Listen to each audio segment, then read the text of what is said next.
donc sur le champ de la séduction de la sensibilité dans le monde de la danse. Comment voyez-vous l'amour dans l'univers de la danse? Donc, chacun va répondre succinctement. Ok. Je pense que Yami répondra mieux que moi, mais je vais essayer. Parce que moi, c'est des danses quand même assez individualistes.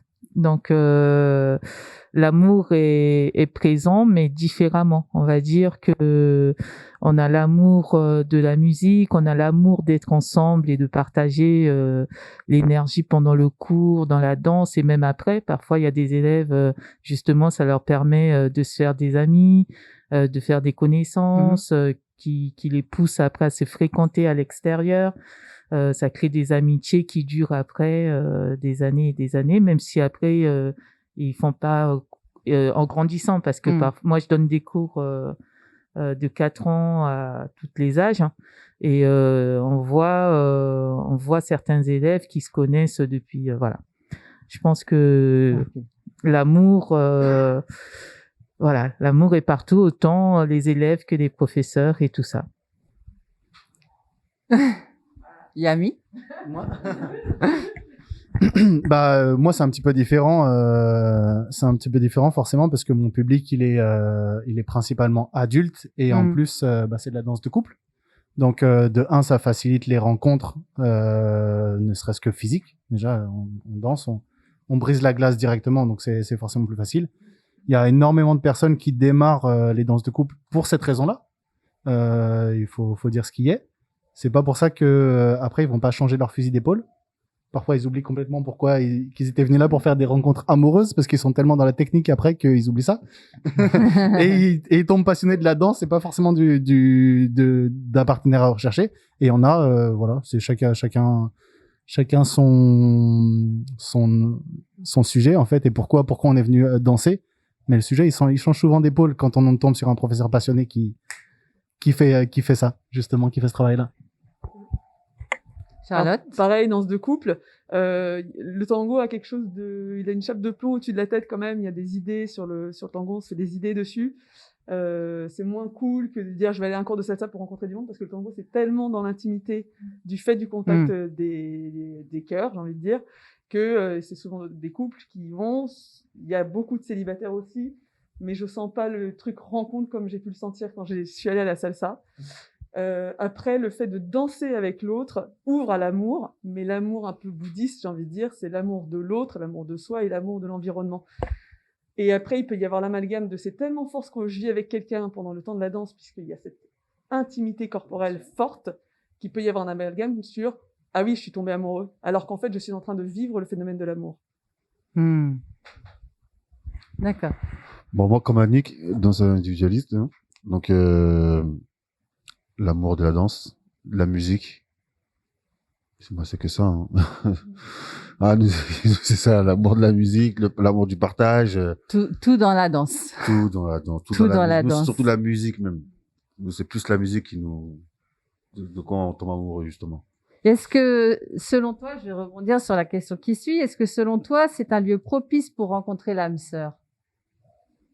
Personnellement, pour moi, pas pour moi.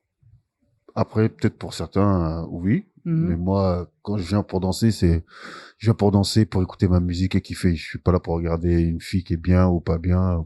Mais est-ce que tu penses que quelqu'un pourrait rencontrer l'âme sœur dans la danse? Est-ce que c'est un lieu propice pour faire une rencontre? Je sais pas. Franchement, pour moi, je sais pas du tout. Après, peut-être comme d'autres, hein, ouais, peut-être, mais moi, est-ce que l'un d'entre vous aurait quelque chose à dire par rapport à ça? Vous repassez bien le micro. D'accord. Alors, je pense que oui. Effectivement, comme elle a dit juste avant, il y a une espèce d'amalgame entre la connexion qui peut être très forte avec une personne quand on danse. Là, on parle de danse de couple, du coup, par ce contact physique, par cet échange qui est intrinsèque en fait à la danse de couple. On a besoin de créer cet échange, sinon ça veut rien dire. On danse solo, sinon. Si on veut pas chercher à créer un échange avec un partenaire, que ce soit fille ou garçon.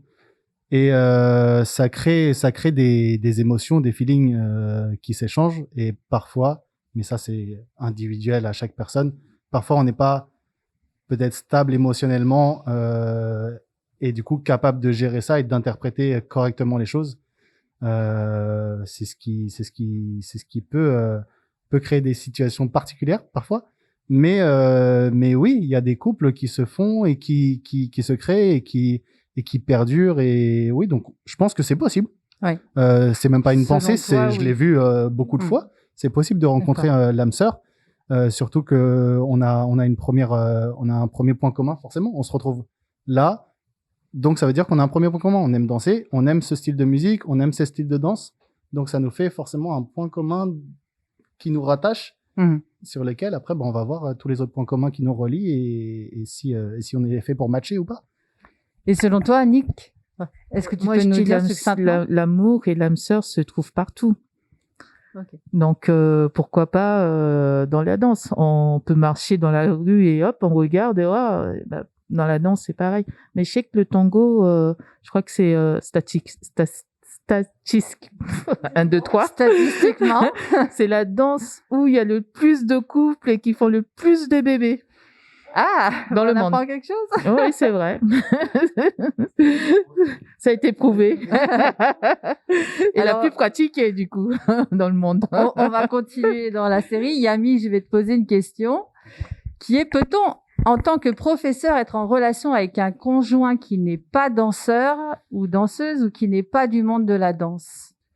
Alors, je pars du principe que rien n'est impossible, mais c'est très compliqué.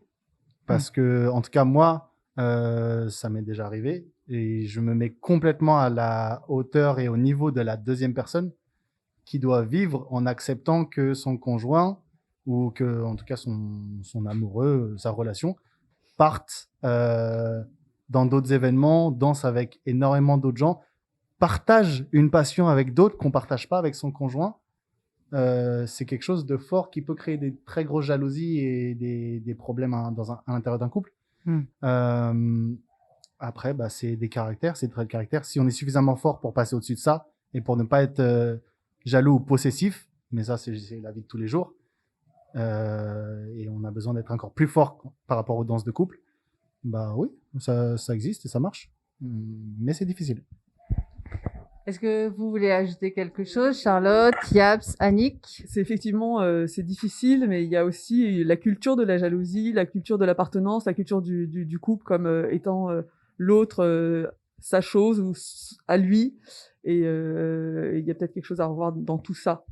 Mais la jalousie d'elle-même, qu'est-ce que c'est et pourquoi c'est là?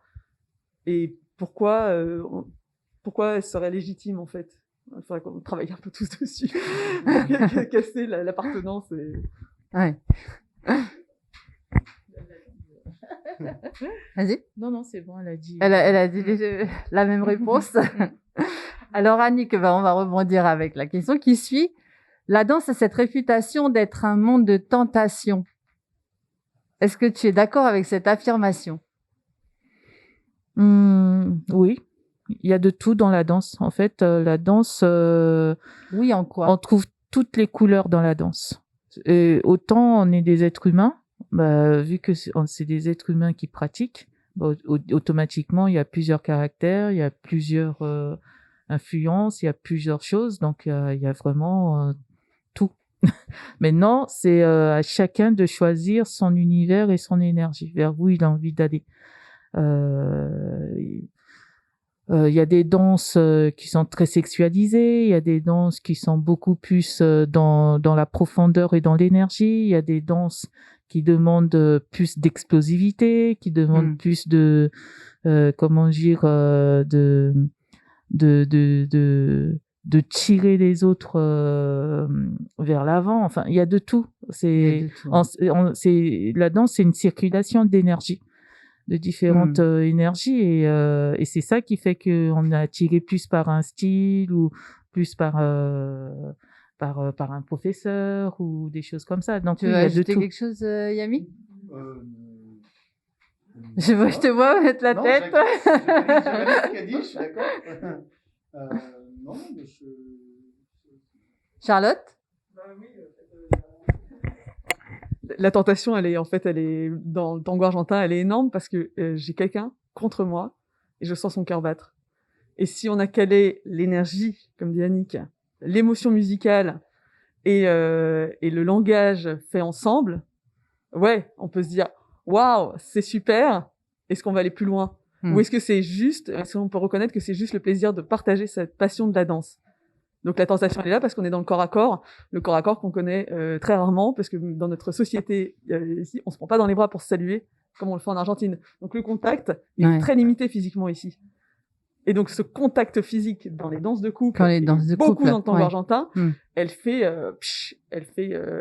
tourner. C'est ça. Et dans l'Afro House, comment ça se passe au niveau de la tentation? Est-ce que on retrouve ça aussi? Ouais, il y en a, ouais. Oui. Après, c'est pour rectifier, moi, c'est vraiment Dombolo, pas Afro House, mais c'est vraiment Dombolo coupé décalé.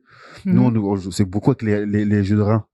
D'accord. Donc là, ouais, avec ça. Et là aussi. Ouais, des deux côtés, hein, que ce soit fille ou garçon, ouais. D'accord. Charlotte, je vais te poser la question qui suit. Lorsque l'on est dans une discipline, est-ce que selon toi, ce qui empêche les interactions d'une discipline, hormis la préférence, qu'est-ce qui selon toi empêche les interactions avec une discipline? Tu sais, on a l'impression que c'est toujours un microcosme, en fait, une danse, et qu'on peut pas en sortir. Qu'est-ce qui, selon toi, empêche les interactions non, j'ai pas l'impression qu'on se limite. C'est juste que quand on est complètement dans un univers, on a envie d'aller à fond dedans. Je sens des gens qui sont passionnés par un style, qui sont habités par la musique qui leur les correspond de manière complètement énergétique, émotionnelle. Mais je sens pas de barrière. Enfin, moi, j'ai pu passer d'un style à un autre parce que ça répondait à un besoin aussi interne, je pense. Parce que la musique n'est pas la même, donc l'émotion générée n'est pas la même, et le contact avec l'autre n'est pas le même non plus. Donc, en fonction de où je suis et de ce que je fais, j'ai un besoin comme toute discipline, en fait. Tu vois pas ça comme une restriction, mais plutôt comme un investissement profond. Complètement. En fait. D'accord. Ah oui, complètement. Ok. Vous voulez ajouter quelque chose, Yami? Oui, après je pense qu'il y a un côté humain. Nous on est fait pour être en groupe, appartenir à un groupe. Souvent le meilleur exemple que je donne par rapport à ça quand j'ai ce genre de discussion, c'est j'ai beau être parisien, être né à Paris, si demain je vais vivre à Toulouse et je veux m'intégrer à un groupe là-bas, je vais choper l'accent, que je le veuille ou non à un moment donné. Et quand on intègre un groupe, que ce soit en afro, que ce soit en hip-hop, peu importe, on va commencer à vouloir s'intégrer et vouloir être accepté par les personnes qui sont déjà de ce groupe-là, parce qu'on a envie d'être intégré, c'est comme ça, c'est humain. Et forcément, une fois qu'on a réussi à intégrer et créer un groupe, on se sent bien, on ne va pas vouloir forcément se détacher pour aller en créer un autre, parce qu'on a déjà trouvé le sien. Et on se sent bien là. Je pense qu'au-delà de la recherche personnelle individuelle, c'est peut-être ça la manière dont non, en fait, on n'est pas bloqué dans un groupe. On se sent bien, on n'a pas envie de changer. Ce sentiment d'appartenance et de proximité qui se crée. Ouais. D'accord. Annick, tu veux ajouter quelque chose? Il y a tout ça, il y a de tout ça, mais il y a aussi la curiosité. Il y a des danseurs qui sont curieux. Ça veut dire que autant ils vont rentrer dans une discipline dans sa profondeur et ça va leur apporter, ça va les nourrir et tout ça, mais après ils ont besoin, ils vont enlever l'état de groupe et ils ont besoin d'aller dans une autre curiosité d'état pour se complémentariser. Mais ça veut pas dire qu'ils mettent de côté ce qu'ils ont. Mais je pense qu'il y a une curiosité. Je parle surtout en termes du danseur. D'accord.